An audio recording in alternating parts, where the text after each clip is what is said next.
ತಾರತಮ್ಯವಿಲ್ಲದೆ ಇರತಕ್ಕಂಥ ಸಮಾಜವನ್ನು ಕಟ್ಟಲಿಕ್ಕೆ ಇವರು ಕರುಣೆ, ಸ್ವಾತಂತ್ರ್ಯ, ಸಮಾನತೆ, ಭಾತೃತ್ವ ಇದರ ತಳಹದಿಯ ಮೇಲೆ ಸಮಾಜವನ್ನು ಕಟ್ಟುವ ಕೆಲಸಕ್ಕೆ ತಮ್ಮನ್ನು ತಾವು ತೊಡಗಿಸಿಕೊಂಡಂಥವರು. ಇದು ಕತೆ ಮತ್ತು ಕಲ್ಪನೆ ವಿಷಯಗಳಲ್ಲ. ಸಾಹಿತ್ಯವನ್ನು ಬರೆಯುವ ವಿಷಯ ಅಲ್ಲ. ಚಿತ್ರಕಥೆಗಳನ್ನು ರಚನೆ ಮಾಡೋದು ನಿಜವಾಗಿ ನಡೆದಂತ ಬದಲಾವಣೆಗಳನ್ನ ಸ್ವತಃ ಅವರ ನೇತೃತ್ವದಲ್ಲಿ ಮಾಡಿದಂತ ಘಟನಾವಳಿಗಳು ಅವೆಲ್ಲವೂ ಚರಿತ್ರೆಯಲ್ಲಿ ನಿರ್ಮಾಣ ಆಗಿದ್ದಾವೆ. ಈ ಹಿನ್ನೆಲೆಯಲ್ಲಿ ಬಸವಣ್ಣನನ್ನ ಒಬ್ಬ ಸಾಂಸ್ಕೃತಿಕ ನಾಯಕ ಅಂತ ರಾಜ್ಯ ಸರ್ಕಾರ ಸಿದ್ದರಾಮಯ್ಯನವರು ಘೋಷಣೆ ಮಾಡಿದ್ದಾರೆ. ಸಾಂಸ್ಕೃತಿಕ ನಾಯಕ ಅಂದ್ರೇನು? ಸಂಸ್ಕೃತಿ ಅಂದ್ರೆ ನಮ್ಮ ಉಡುಗೆ ತೊಡುಗೆ, ಆಚಾರ ವಿಚಾರಗಳು, ಆಹಾರ ಪದ್ಧತಿಗಳು, ನಮ್ಮ ನಡೆನುಡಿಗಳು ಇವೆಲ್ಲವೂ ನಮ್ಮ ಬದುಕಿನ ಅನುಭವಗಳನ್ನ, ನಮ್ಮ ಬದುಕಿನ ಅಭ್ಯಾಸಗಳನ್ನ ಪ್ರತಿಬಿಂಬಿಸುವಂತದ್ದೇ ಧರ್ಮ. ಅಂತ ಒಂದು ನಾಯಕತ್ವನ, ಕಲ್ಚರಲ್ ಲೀಡರ್ಶಿಪ್ ಬಸವಣ್ಣನವರು ಪ್ರಪಂಚಕ್ಕೆ ಕೊಟ್ಟಿದ್ದಾರೆ. ಬಸವಣ್ಣನವರು ಪ್ರಪಂಚಕ್ಕೆ ಕೊಟ್ಟಿದ್ದಾರೆ. ಆ ಒಂದು ಸುಧಾರಣೆ ಮಾಡಿದಂತ ಹಾದಿನಲ್ಲಿ ಬುದ್ಧ, ಬಸವ, ನಾರಾಯಣರು, ಫುಲೆಯವರು, ಪೆರಿಯಾರವರು, ಗಾಂಧೀಜಿಯವರು, ಅಂಬೇಡ್ಕರ್ ಅವರು, ಲೋಹಿಯಾರವರು ಇವರು ಎತ್ತರದ ಸ್ಥಾನದಲ್ಲಿ ನಿಲ್ತಾರೆ. ವರ್ಣಾಶ್ರಮ ಧರ್ಮದ ವಿರುದ್ಧವಾದಂಥ ನಿಲುವು, ಧರ್ಮದಲ್ಲಿ ಅಧರ್ಮದ ನಡೆಗಳು, ಮನುಷ್ಯರನ್ನು ಮನುಷ್ಯರಾಗಿ ಕಾಣದೇ ಇರತಕ್ಕಂಥ ವೈದಿಕ ವ್ಯವಸ್ಥೆ, ಮೂಢನಂಬಿಕೆಯನ್ನ ವಿರೋಧಿಸಿ ಸುಧಾರಣೆಯನ್ನ, ಸಮ ಸಮಾಜದ ನಿರ್ಮಾಣವನ್ನ, ಪ್ರೀತಿಯನ್ನ, ಘನತೆಯನ್ನ, ಗೌರವವನ್ನ ಕಂಡುಕೊಳ್ತಕ್ಕಂಥ ಹೋರಾಟದಲ್ಲಿ ತಮ್ಮನ್ನು ತೊಡಗಿಸ್ಕೊಂಡು ಚರಿತ್ರೆಯನ್ನು ನಿರ್ಮಾಣ ಮಾಡಿದ್ದಾರೆ. ಅದಕ್ಕೆ ಅಂಬೇಡ್ಕರ್ ಅವರು ಯಾರಿಗೆ ಚರಿತ್ರೆ ಗೊತ್ತಿಲ್ವೋ ಅವರು ಚರಿತ್ರೆಯನ್ನು ನಿರ್ಮಾಣ ಮಾಡಲಿಕ್ಕೆ ಸಾಧ್ಯ ಇಲ್ಲ ಅನ್ನೋ ಮಾತನ್ನು ಹೇಳಿದ್ದಾರೆ. ಬಸವಣ್ಣನವರು ಅನುಭವ ಮಂಟಪವನ್ನು ಸ್ಥಾಪನೆ ಮಾಡಿದ್ರು. ಅಲ್ಲಿ ಲಿಂಗ ತಾರತಮ್ಯ ಇಲ್ಲ, ಜಾತಿ ಭೇದ ಭಾವ ಇಲ್ಲ, ಮೇಲು ಕೀಳು ವ್ಯತ್ಯಾಸಗಳಿಲ್ಲ. ಎಲ್ಲ ಜನರನ್ನ ಒಳಗೊಂಡಿರ್ತಕ್ಕಂಥ ಸುಮಾರು 1,900,900 ಜನ ಅನುಯಾಯಿಗಳು ಬಸವಣ್ಣ ಆ ಕಾಲದಲ್ಲಿ 770 ಸದಸ್ಯರು ಅನುಭವ ಮಂಟಪದಲ್ಲಿ ಸೇರಿ ಅವರ ಅಭಿಪ್ರಾಯಗಳನ್ನ, ಜೀವನದ ಅನುಭವಗಳನ್ನ ಮುಕ್ತವಾಗಿ ಹಂಚಿಕೊಳ್ಳಲಿಕ್ಕೆ 800 ವರ್ಷಗಳ ಹಿಂದೆನೆ ಅವರು ಅನುಭವ ಮಂಟಪವನ್ನು ಸ್ಥಾಪನೆ ಮಾಡಿದ್ರು. ಅನುಭವ ಮಂಟಪಕ್ಕೆ ಯಾರೆಲ್ಲ ಅಧ್ಯಕ್ಷರು ಮಾಡಿದ್ರು? ಜಾತಿಯ ಬೆಂಬಲವೇ ಬಲ ಇಲ್ಲದೆ ಇರತಕ್ಕಂಥ ಅಲ್ಲಮ ಪ್ರಭುಗಳನ್ನ ಶೂನ್ಯ ಸಿಂಹಾಸನಕ್ಕೆ ಅಧ್ಯಕ್ಷರು ಮಾಡಿದ್ರು. ಶೂನ್ಯ ಸಿಂಹ ಅವರು ಸದಸ್ಯರು, ಅರ್ಥ ಮಾಡಿದ್ರು. ಚನ್ನಬಸವಣ್ಣ ಅವರೆಲ್ಲ ಸದಸ್ಯರು. ಅದು ಇವರು ಅಲ್ಲಮ ಪ್ರಭುಗಳು ಅವರು ಅಧ್ಯಕ್ಷರಾಗುತ್ತೆ. ಈಗ ಯಾರಾದ್ರೂ ಜಾತಿ ಇದ್ದವ್ರಿಗೆ ಅಧಿಕಾರ ಕೊಡ್ತಾರ? ಹೆಣ್ಮಕ್ಳು ಬಂದು ಏನಾದ್ರು ಬೇಡಿಕೆ ಇಟ್ಟರೆ ಕೇಳ್ತಾರ?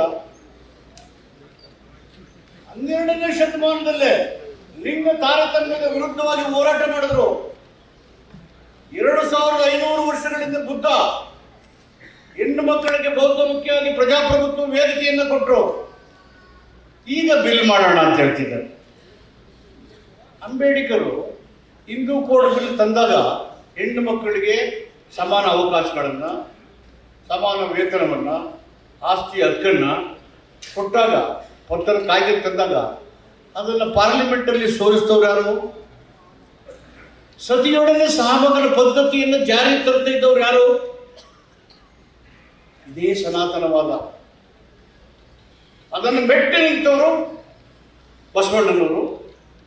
ಅದಕ್ಕೆ ಪೂರಕವಾಗಿ ಕಾನೂನಾತ್ಮಕ ಹೋರಾಟ ಮಾಡಿದವರು ಅಂಬೇಡ್ಕರ್ ಅವರು ಮತ್ತು ಬುದ್ಧ.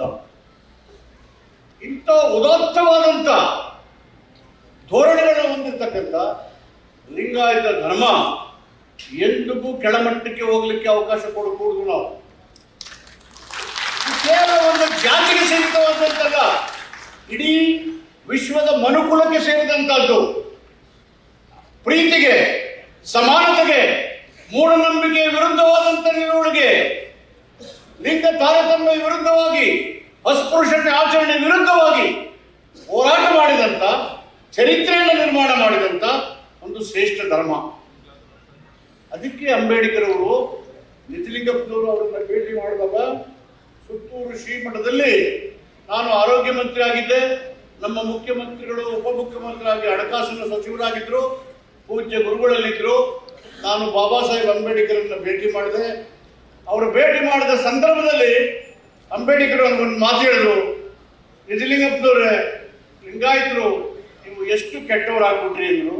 ನಾನು ಗಾಬರಿ ಆಗ್ಬಿಟ್ಟೆ, ಯಾಕೆ ಅಂತ. ಆದರೂ ಇನ್ನೊಂದ್ಸರಿ ಅದೇ ಮಾತು ಹೇಳಿದ್ರು, ನನಗೆ ಅರ್ಥ ಆಗಲಿಲ್ಲ. ಆಮೇಲೆ ಏನು ಅಂತ ಹೇಳಿ ಅಂದರೆ, ಬಸವಣ್ಣನನ್ನ ಜೋಬಲ್ಲಿ ಇಟ್ಕೊಂಡ್ಬಿಟ್ರಿ, ಬಸವಣ್ಣನ ಬಿಟ್ಟಿದ್ರೆ ವಿಶ್ವವೇ ಬಸಮಯ ಆಗ್ತಿತ್ತು, ಬಸವಮಯ ಅಂತ ಹೇಳ್ತೀವಿ. ದೇಗುಲದಲ್ಲಿ ದೇವರನ್ನ ಕಾಣೋದಕ್ಕಿಂತ ಮನದೊಳಗೆ ದೇವರನ್ನು ಲಿಂಗ ಧಾರಣೆ ಮಾಡಿದಾರಲ್ಲ, ಯಾರು ಬೇಕಾದರೂ ಧರಿಸಬಹುದು ಅಂತ ಹೇಳಿದಾರಲ್ಲ, ಅದು ಜಾತಿಯ ವಿನಾಶ.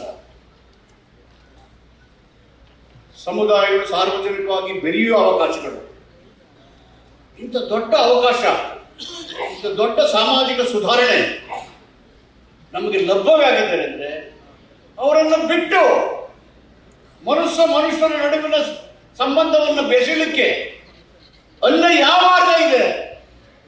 ಅದಕ್ಕೆ ಸಂವಿಧಾನದ ಬೆಂಬಲ ಇದೆ. ಸ್ವಾತಂತ್ರ್ಯ, ಸಮಾನತೆ, ಭಾತೃತ್ವದ ತಳಹದಿಯ ಮೇಲೆ ಪ್ರಜಾಪ್ರಭುತ್ವ ನಿಂತಿದೆ. ಬುದ್ಧ, ಬಸವ, ಅಂಬೇಡ್ಕರ್ ಅವರು ದೊಡ್ಡ ಪ್ರಜಾಪ್ರಭುತ್ವವಾದಿಗಳು. ಪ್ರಜಾಪ್ರಭುತ್ವ ಅಂದ್ರೆ ಜೀವನದ ಮೌಲ್ಯಗಳನ್ನ ಎತ್ತಿ ಹಿಡಿಯುವಂತಹದ್ದು. ಪ್ರಜಾಪ್ರಭುತ್ವ ಅಂದ್ರೆ ಜನರ ಜೀವನದ ಮೌಲ್ಯಗಳನ್ನ ಉನ್ನತೀಕರಿಸುವುದು, ಅದನ್ನು ಸುಧಾರಣೆ ಮಾಡೋದು, ಅದಕ್ಕೆ ಸೀಮಿತವಾಗಿರ್ತಕ್ಕಂಥ ಸಂದರ್ಭ. ಅನೇಕ ಸಂದರ್ಭಗಳಲ್ಲಿ ಪ್ರಜಾಪ್ರಭುತ್ವಕ್ಕೆ ಸವಾಲುಗಳು ಬಂದಾಗ ಬಲಾಢ್ಯರಿಂದ ಬಲಹೀನರನ್ನು ರಕ್ಷಣೆ ಮಾಡಲಿಕ್ಕೆ ಇರುವಂತ ಪ್ರಬಲವಾದಂತ ಆಡಳಿತ ವ್ಯವಸ್ಥೆನೇ ಪ್ರಜಾಪ್ರಭುತ್ವ. ಅದನ್ನು ಬಸವಣ್ಣನವರು ಮಾಡಿ ತೋರಿಸಿದ್ದಾರೆ. ಅವರ ಹೋರಾಟದ ಉದ್ದಕ್ಕೂ ಎಲ್ಲ ಸುಧಾರಕರು ಯಾರನ್ನೂ ನಿಂದಿಸಲಿಲ್ಲ, ದ್ವೇಷದಿಂದ ನೋಡಲಿಲ್ಲ, ಅನ್ನನಿಗೆ ಅಸಹ್ಯ ಪಡುವ ರೀತಿಯಲ್ಲಿ ನಡ್ಕೊಳ್ಳಿಲ್ಲ. ಎಂತ ಉದಾತ್ತವಾದಂತ ನಿಲುವು. ತನ್ನನ್ನು ಟೀಕೆ ಮಾಡಿದವ್ರನ್ನ, ತನಗೆ ನೋವುಂಟು ಮಾಡಿದವ್ರನ್ನ ದ್ವೇಷ ಭಾವನೆಯಿಂದ ಇವರು ಯಾರೂ ನೋಡಲಿಲ್ಲ. ನಮ್ಗೆ ಯಾರಾದ್ರೂ ತಿರುಗಿಕೊಂಡು ನೋಡಿದ್ರೆ ಗುರುಗಟ್ಕೊಂಡು ವಾಪಸ್ ಏನ್ ಮಾಡ್ತೀವಿ ಅಂತ ಪ್ರಜ್ಞೆ ನಮಗೆ ಇರಲ್ಲ, ಆ ತಾಳ್ಮೆನೇ ಇರೋದಿಲ್ಲ. ಹೀಗಾಗಿ ಬಸವ ನಮಗೆ ಅನಿವಾರ್ಯ.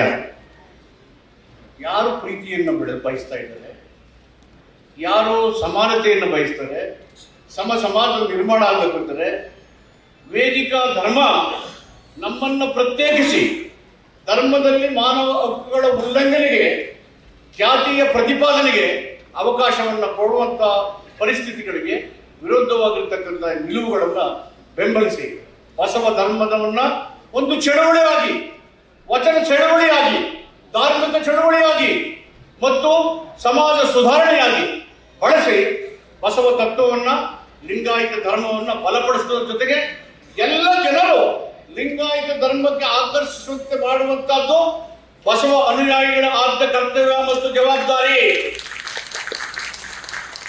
ಅದನ್ನು ಮಾಡುವುದರಿಂದ ಪ್ರತಿಯೊಬ್ಬನು ನಾನು ಬಸವನ ಅನುಯಾಯಿ, ನಾನು ಖಂಡಿತವಾಗಿ ಬಸವನ ಅನುಯಾಯಿ, ಸಿದ್ದರಾಮಯ್ಯವರು ಖಂಡಿತವಾಗಿ ಬಸವನ ಅನುಯಾಯಿ, ನೀವು ಯಾರಿದ್ದೀರೋ ಏನೋ ಗೊತ್ತಿಲ್ಲ ನಮಗೆ, ನಾವಂತೂ ಖಂಡಿತವಾಗಿ 100% ಅನುಯಾಯಿ.